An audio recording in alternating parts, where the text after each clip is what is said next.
Gale Force wins, and I can tell you, there's nothing better than being in St. John's, and there's nothing better than overlooking St. John's Harbor and being in one of St. John's finest restaurants, the Fish Exchange. It's certainly going to be a pleasure to be in conversation with Justin. Justin, why don't you go ahead and introduce yourself? Thank you so much, Allan. My name is Justin Garland, co-owner and general manager here at the St. John's Fish Exchange restaurant. We've been open since January 2016. I was born and raised here in the city, East End boy, as they say. And, growing up, I was always interested in businesses. First real interest was real estate, actually. So I used to go to the open houses with different real estate agents and hang out with them on the weekends and such. And then I started to get more and more interested in the restaurant side of things. My best friend's father had numerous restaurants throughout the city, and I sort of tagged along and had interest in what his operations were like and what that side of the business was like. So, growing up, after I finished high school, I went on to do business in school, and throughout that MUN here, and then I went on to the College of North Atlantic and did the business sales and marketing program, which was fantastic. Very hands-on program, learned a lot there.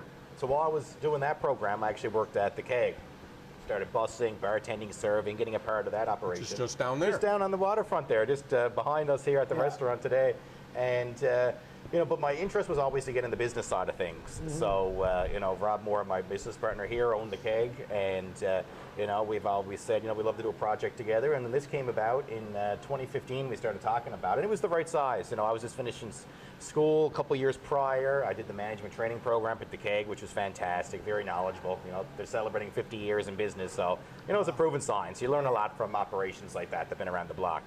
So the timing was right, and I came on board, and myself and Rob opened this restaurant on a snowstorm Monday evening in the middle of January 2016. Just park that for 1 second, because I want to say something. I need to acknowledge Rob Moore. When I was here a couple of weeks ago, and I was telling you about this, so I was the president of MUN Entrepreneur Society, and we invited various entrepreneurs to come. Rob was one of the very first people in 1992 that actually came to speak to Memorial, and he told me he was doing it because he had done well in the Churchill Square area, and it was, for me, I was a young fella, it was really motivational, Justin. So I would imagine. And Rob is very well known in the restaurant business, so that's fantastic, great partner. It's been a good partnership, take his experience and, I guess my youth and, work ethic, I guess. Like I went full at it, especially starting out with no family, no partner. You just want to go right into it. I just had a passion for it. So it was a great learning experience. And I think he had fun trying something new with a different partner along the way. So, we had so much fun opening this restaurant together. It's definitely a lot of learning. You can learn a lot from somebody that's been at it for longer than you've been live. Justin, tell me about, were there a lot of entrepreneurs in your family? Where did this come from? It was just something that there hasn't been really many entrepreneurs in my family, but it's ever since I was young, it was funny when I was 6, 7, 8 years old, we lived next door to a real estate agent. So I always took interest in what others were doing. So, when I was involved in real estate, before I was 10, I'd go to his open houses every Saturday and Sunday and be a part of that. 10 years old. Yes. 10 years old, you're going to open houses. Open houses, as funny as that sounds, So what would you do with them? Just kind of watch the interaction? Watch them. I help them make little folders, little pamphlets to hand out. And that was a tradition for several years. I was actually able to follow a couple of real estate agents around for the day, and the Telegram and CBC did a little profile of me back then. That was in 1998. Okay. So then, meeting my best friend, who's still my best friend to this day, Zach, and his father's Rob. So then I started being interested in what he was about. So it was more so that whoever I was around that had that entrepreneurial spirit, I sort of wanted to learn from, and my friends be upstairs playing and hanging out, and I'd be downstairs talking to the fathers and saying, okay, you're involved in the restaurant industry, tell me more about that, or the real estate agent. And that was always my interest right from a young age. Genuine curiosity for business, right? Exactly. So how was business school for you? Did you enjoy that process?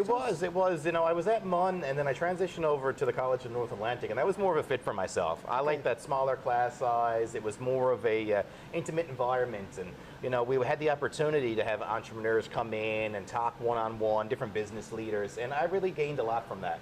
I'm that kind of learner that I have to be involved, It's funny, I thought about going into law school at one point, but I was to me, that's a great stream, but I can't be in school for years and years. I need to be out in the environment. I need to be out talking to people, building relationships and such. So I really gained a lot from that program and the instructors that I had and my classmates as well. Now, do you remember any of the people that came into the classroom stand out? Any of those entrepreneurs stand out? Yes, yeah, we had the gentleman Justin, who had Our Pleasure in the Comedy Club at the time. He came in. Pat Thompson was always, he's been in business for years at Diamond Design, so he was another gentleman that came in and talked to the class. So it's good to see different spectrums, businesses, whether it's comedy or, retail stores or, restaurants. It's, they're different sectors, but you need a common thread to succeed, know? Yeah, business is business, right? Business is a business, no matter what you're selling, no matter what service you're providing, you need the common traits to actually make it in the tough business world. Yeah, and speaking of tough business world, restaurant business is tough business. Oh, yes, yeah, one of the toughest right now. in the middle of a pandemic. Exactly. Tell me about all of that. It's been a challenge, to say the least. I'd say if you can get through, I always say to the staff or anybody I talk to about the pandemic, if you can get through this, you can get through anything. It makes you pay more attention to your business, look at that balance sheet, that income statement, and say, okay, what can we tighten up without affecting the day-to-day operations of the restaurant? It's definitely eye-opening. It's scary. It unleashes lots of emotions. Before March of 2020, we were fortunate that we had our winter trade was mostly business travelers. We were very fortunate with the business community. We have a great relationship with the hotel concierge. I scream that from the rooftops, that if you have the hotels on board, that day-to-day partnerships, making sure the concierge have gift cards, you're talking to the hoteliers, that constant relationship will get you through the tough winter months in the city. As we know, it's tough to get around, especially in the downtown core, January, February, March month. But if you can have that business traveler, any bit of conference trade and such, it makes things a lot easier. So fast forward to March of 2020, we start losing that. Then we start using the local trade. We're down to takeout. We're like, whoa, this is not something that we're accustomed to. We're used to full houses. And a restaurant like this is built on experience. Right. You come in obviously for the food and drink, but it's also the lighting, the music, the staff, the environment as soon as you walk in the door is what we've always preached to the staff. So to have to go to the overused word of a pivot to takeout, it was more stressful than the usual day-to-day operation. Right. For myself, it definitely took a toll mentally and physically. You go from a staff of 65 to yourself. My mother was in working for free. Wow. My girlfriend was here. We had a couple of core staff, but at the end of the day, we wanted to make sure that we can pay the staff what was owing at that point, because we closed right in the middle of a pay period. And you sort of shut it down. Shut it down. I always say, to show how fast things changed, the Monday before we had a buffet, and we were debating, him and Han, whether we should have it, but there was a St. Patrick's Day buffet, but there was still a big demand for it. We did all the cleanliness standards. We had the separate tongs. We had people wearing gloves changing it. And 3 days later, we were completely shut down. To go from a buffet, serve yourself buffet, to completely shut down in 3 days, that just shows how it went from 0 to 100 so fast. Yeah. As soon as the cases started piling up, everything went so fast. It's a stressful time. Very stressful. Before, especially that period before all the announcements started coming out from the federal government about wage subsidies or rent subsidies. You have that period of flux for 2 weeks where, like, are we going to survive? What's going to happen? How are we going to make the rent bill? Is the landlord going to be supportive? Right. And of course, on their end, they don't know how long is this going to go on for, so they're having the same worrisome thoughts that we are. So, you go in survival mode. You obviously you cut back the staff. You do the takeout and see how fruitful that will be for business. And you just sort of take it one day at a time. But you got to make sure that you show the emotion that obviously you're caring and concerned, but for the staff, you have to be that tough wall that, okay, guys, at some point we will be open again. We will welcome you back. You sort of have to put your fears. And deep down, though, you're not sure. No, you're not sure. You have those thoughts. You're like, I don't know what's going to happen from week to week, but I need to make sure the staff are still there, knowing that we're trying everything that we can. Whether it's cooking up the last bit of food that was left so we didn't waste it. Sending out meals to the staff, or sending out bottles of wine, or just visiting them. I had to keep them in the loop and just make sure that, hey, whatever you need, let me know. Obviously, we don't have sales coming in, so it may not be monetary, but hey, if you need a ride somewhere, obviously safely, we're here, and we're going to get through this, and we're going to get through it together. So you went right through the pandemic. You had your girlfriend working, your mom working. Yes. So you haven't had much of a rest by the sound of things. No, and because it's interesting is, you know, as you get busier or you get back into it, people say, oh, well, you must have had a nice break for once, you know. I was like, no, it's actually, you go from busy to busy guest-wise and sales-wise, but it was nonstop throughout, because the less people you have working for you, the more work you have to pick up. Sure. You know, throughout the takeout periods to the 2 shutdowns, like I said, it was just myself and my family, so you're doing more work. It's actually more physically and mentally draining than a normal service.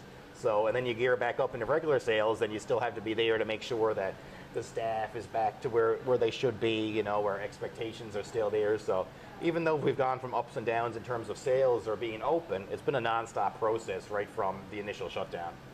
Wow. So just, I mean, it's all well and good for somebody that's been in the food service business for 2 or 3 decades, but you're fairly new to it. Yes. Where did you dig on the strength to get through that? You know, it's a support system from, like I said, you had your staff, it's suppliers. You know, I found that the biggest thing was knowing what you don't know and asking how to get there. Right. You know, whether it's other business owners, there's a great support system in the city. You know, somebody like Scott Hill, who owns Coffee Matters, or you know, other restaurateurs in the city that we communicated to. You know, you use your support systems.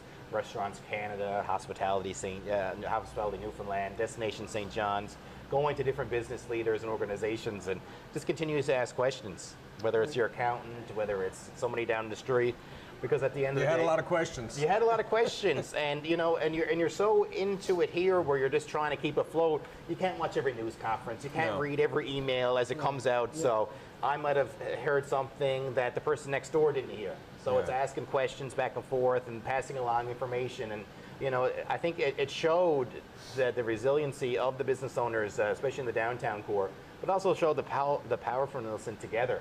That even though you're, you know, competition per se, at the end of the day, you all need help to survive, and especially in the hospitality industry. So, you know, I think it was one positive through it all was the fact that people came together, business owners came together, community groups, tourist organizations, and said, hey, we're better as a banded team, you know? Yeah. 100%. Yeah. The way you describe it, it's beautiful to hear that everybody came together like that. But I also want to pick up on your ability to recognize it when you don't know, you ask. Yes, exactly. Right? And not everybody gets that out of the gate, exactly. right? Did you learn that in business school, or was that, maybe that stemmed from a young curiosity on business? Yeah, I think it's a combination of it all, you know, going through those, you know, sales role plays in business school, or, you know, when we even opened the restaurant here, just to figure out, you know, a lot of it, you know, I had a lot of leeway with Rob saying, okay, go out and figure it out. So you learn that you need to ask different people, you know, and I think that's such an important tool to have in your tool belt, that, okay, I need to know where to look under. You got to look under every rock, you know, to find. Right now, it's looking under every rock to find staff, because that's such a big issue. But, you know, during the pandemic, it was, okay, how do I find resources? And, you know, so it was a combination of my experience from school and, you know, just being around these people throughout my whole life in different business sectors that really taught me a little bit. So, you know, you can really take a little bit from everyone along the way. And it sort of goes back to the KEG as well with their training program. You know, I was fortunate to get trained by Steve Fiddler, who was actually head of the whole KEG training all over Canada. So I learned a lot from him. So, you know, it's taking a little bit of knowledge from everybody and putting it together. Justin, I can't help but ask about the restaurant itself. Was this a shell when you and Rob were talking about it? It was a complete shell. So these windows weren't there, or was that already designed? The windows were designed, so that was a big selling point to get the space, of course, the view, you know. And there was a few different people interested in the space, a couple of corporate operations and a couple of other restaurants. But, you know, when we talked to the landlord about the concept of wanting to be a local, you know, seafood-oriented restaurant. And, you know, one of the most surprising things in developing the concept is, you know, a lot of people who come to St. John's assume that there's, you know, tens of seafood restaurants, but there's not. I know. You know, and it's been a supply issue for many years, especially during the winter months. So we were able to, you know, lock in some great suppliers that helped us out and such. And, you know, when we came into the space, it was a, you know, vanilla box, as they say, just the concrete floors, obviously the beautiful windows, but... was this loft here? No. No, that wasn't even here. So, you know, it was working, and Rob has a great eye for design, and then we had another consultant that was really well, but it was fun putting it together. There was looking online, there was things that I went to the antique store and saw that I was like, oh, that'd be great in the restaurant, and you know, different pieces we even recycled from other restaurants that we had in the past. So you know, that was a great rewarding experience, you know, going out and getting something at an antique shop or repurposing and putting it all together, you know. And it was really, it puts it all in perspective being here as we're getting ready to open. When you're by yourself in the nighttime, you're just looking out, you're the only one in this restaurant, and you're trying to picture what it could be, and when it actually comes to fruition, it's, you know, there's nothing else. Well, you've built something special here. I mean, the food is excellent. The location, Allan, is just spectacular. I said to him when we were talking about this, I want an upstairs table. This is probably the most requested table here. Yes, it is. Yeah, everybody loves the view for sure. So we try our best to accommodate for all our guests. Well, there's a lot of good ones down there too. Exactly. We're fortunate with the wall of windows that, you know, it's there's lots of great views, and you know, even when I dine, like I even like sitting in the bar area. It's all, and that's one of the things that we wanted to do when we put the restaurant together, was have different view planes. If you don't get a view, maybe it's the bar, it's the action of the bartenders making the feature cocktails, or it's the window in the kitchen. That's why we put the window in the kitchen, so you can have a view into the chefs as they put together the feature scallops or halibut. So whether you don't get a view in the window, there's lots of other things that could catch your eye along, and that goes to experiencing dining. You know, and that's one of the things that has definitely been the shift. That, you know, obviously guests are looking for the meal, the food, but it's the sights, it's the noise, it's the action that's really come about. Tell me what, it must have been a journey to go from, you know, a conception to the actual restaurant existing as it is today. And as Gerry so rightly points out, it is spectacular. No, thank you so much. And I appreciate that. The food is spectacular as well. We got great chefs on board. Yeah, 100%. What was it like on opening night? Tell me how you felt. Yeah, there's a few jitters to say the least. You know, at that point I was 25, turning 26. So I was, you know, the first real restaurant opening. You know, I helped facilitate the new keg when we transitioned into the bigger building. But of course, with a keg or any chain restaurants, you have an opening team. There's so many corporate bodies there, but this was the first organic one, and you know that there's probably something you forgot along the way, but you know, you look to your team to sort of help out, and then that was another part of it, was bringing in people that worked for us in the past, a lot of people that worked at restaurants that we were involved in. So you know, if there was something I missed along the way, they were there to help, you know, cover it up, and you know, run and put out a couple of fires along the way. Did you fill up the first night? It was actually, it was a snowstorm. It was a Monday snowstorm. That's right, you were so saying, we were steady. It wasn't a complete full That's probably house. a blessing, It was. You know, I tell you, opening in January was a blessing for us, because we saw, okay, we're steady, we're pretty steady, we're very steady, now we're busy. So by the time we got to the summer, we were ready to rock and roll. You know, part of that was our executive chef, Maurizio Modica. You know, he was been around the block as well, and the team that we had in the kitchen to open was a seasoned veteran crew, with and then youth on the back end to bring in the fresh ideas and such. And we were just so fortunate to have that team. And like I said, and that's a blessing, you know. And you know, a lot of restaurants, you know, it always runs late when you're opening. You know, you get delayed by a few months, and we were delayed. We were supposed to open before, but at the end of the day, I think that's one of the best things, that we opened in January. We got our bearings, and then we were ready to roll for the summer season. Now, it's you know, in a restaurant business, of course, you need a great, you know, team around you, good quality chefs that can really creative and produce. But it also, there's a lot goes into the ingredients. You're surrounded, exactly, you know, with an abundance of seafood. Tell me about the ingredients. Where are these coming from? Yes, they come from all over the province. You know, we have halibut and, you know, CBS scallops or mussels. Or now, one of the great things that came about of late is the oysters, Newfoundland oysters coming in the equation. So, you know, that's one of the most exciting things, especially, you know, this, we've been open 6.5 years there now. So, you know, a lot of it's not the routine things, but the fact that you're going out and talking to these suppliers and getting lobsters and the cod. Like, you like to learn the history of it, and we got great suppliers. Angus, for instance, M&A Fisheries.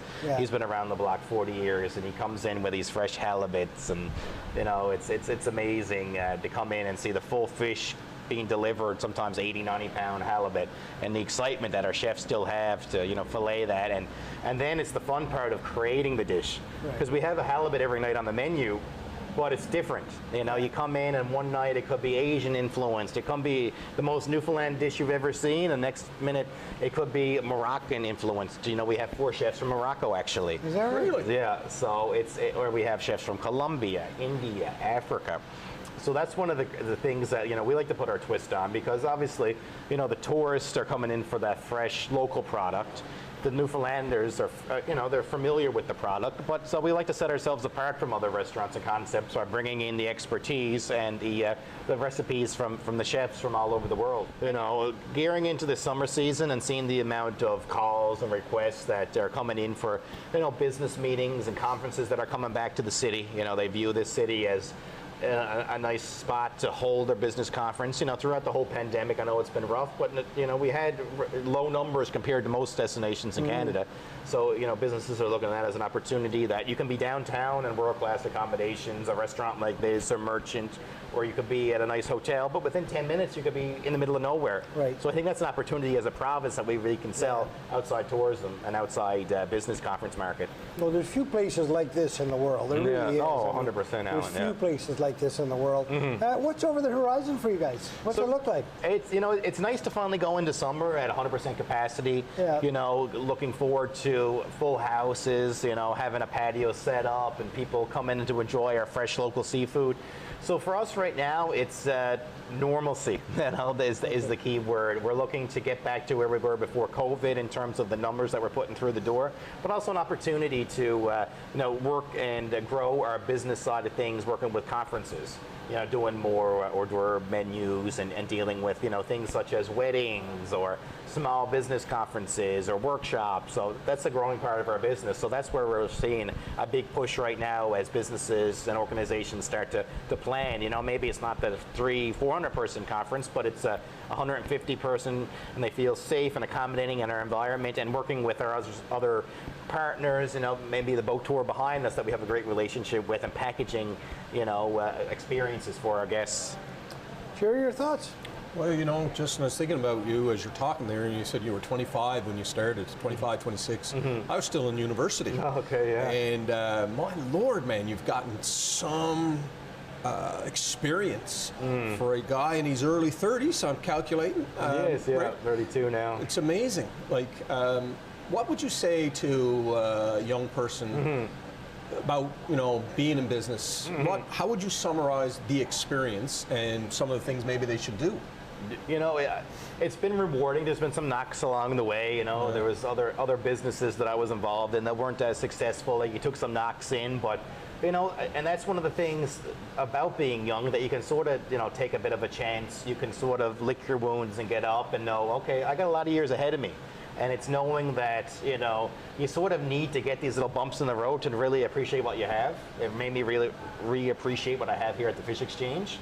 And knowing that, you know, in terms of, it's not sacrificing your pride to not know something, and to not be afraid to ask questions and go to people for assistance. Because at the end of the day, there's many people with experience that love to share it, who've been through worse than what you're going through, that are say, hey, you know, I've been through this is how I got through it. So, you know, it really puts everything into perspective. And, you know, there's no shame in surrounding yourself. You know, I see that with a lot of different concepts, that people surround themselves with people that they feel comfortable with, maybe on the same knowledge level or experience level. Well, that's been one of the great things that I've learned from here, you know, having, you know, our chef when we first opened Maurizio has been around the block, you know, and it doesn't have to be people that are your best friends, but it's that mutual respect that you learned, and, you know, folks in from other sectors.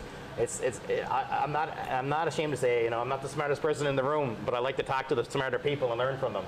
You're hardworking, though, aren't you? Yes, I am. I'm not afraid of work, you know, but I'm not afraid to know when I'm wrong and to ask for help. And that's really the advice that I would give, you know. Yeah, surround yourself with smart people. Yes, exactly. And then listen to them. Yes, exactly. Yeah. And listening is very, very important along the way. Well, I'm 56 and I've got 1/10 of the knowledge. No, I wouldn't say that. I'm sure I can learn a lot from you, and that's the beauty of it all, having conversations like this with people from different experiences, different sectors, and, you know, it doesn't have to be somebody in my sector. You know, obviously, you know, you've done different businesses and you've been involved in different things, and the people that you could talk to next could be a whole different you know, it's a kettle of fish. But that's the great thing about having conversations like this. There's you learn pride from in everywhere. creating something, and you and Rob have created something special here, and for that, we commend you. No, thank you so much. For you. I appreciate that, gentlemen. I really do. Well, another wonderful conversation on Gale Force Winds, and I have to tell you, if you are from St. John's or Newfoundland indeed, and you've not been to the Fish Exchange, you should really get here as soon as you can, because it is quite a spectacular place. And if you're from away and you're coming to this beautiful place, I'd put this on the agenda to get here, because it doesn't get much better than the view, the food, and the people that are working here. This is a real treasure. I can tell you this, the world needs more places like the Fish Exchange, and the world needs more Justin Garland. Thank you very much. NLCA Build 2023, May 2nd to 3rd, from the NLCA Center of Ecovation, Newfoundland's largest commercial industrial construction trade expo, showcasing the latest equipment advances and newest technology applications. Are you ready, man? I'm ready. Great. Well, welcome to another edition of Gale Force Winds, and what a pleasure it is to be in the East End of St. John's at the beautiful and scenic View restaurant. If you've never been here, you should probably A, visit Newfoundland because it's an amazing place, and B, visit this restaurant because food's amazing. I am Allan Dale, and with me as always, my good buddy from this part of the world, Gerry Carew. How are you, Gerry? Well, you know what, I always go on about the weather and everything, but, you know, one of the guests here is the view. It's incredible. And I just said to Mandy before we started recording, you know, my wife said to me, what are you doing 8 hours straight? I pity the person who's the last person in the day. Yeah. Well, I think we still got some energy, Mandy. My apologies for making you the last person of the day, but, you know, I just want to say I've seen your LinkedIn profile. It is very diverse, and I'm trying to figure out what it is you're doing in the moment, so I can't, because there's so much there. It's really interesting to me, and I guess, Allan, you do your thing, and we'll draw all that out. 100%, Gerry. And last person of the day matters not, because every conversation to Gerry and I kid you not, it's like jet fuel to us. It just makes us want to do more. Can't wait to get into conversation with you. Yeah. Mandy, why don't you go ahead and introduce yourself? Sure. So I'm Mandy Woodland. I am from, as my mom likes to say, downtown Foxtrot, Inception Bay South. And yeah, I grew up there, and I've been living in St. John's on and off since '99. So grew up in Foxtrot? Correct. Okay. Just you? Brothers, sisters? What did mom and dad do? My mom and dad and my little brother, who's a foot taller than me. Yeah. So mom worked before we were born, but then she was a stay-at-home mom, and she's worked in the family business. Dad's a trucker, and in the mid-90s started his own trucking company, so he's been doing that since then. And so that's what they're still at today. My little brother is a really super smart, I would say, jack of all trades in terms of running a business. So he helps the owner of a couple of restaurants run their businesses in St. John's. Oh, wow. At front of the house, or is he a chef? Nope.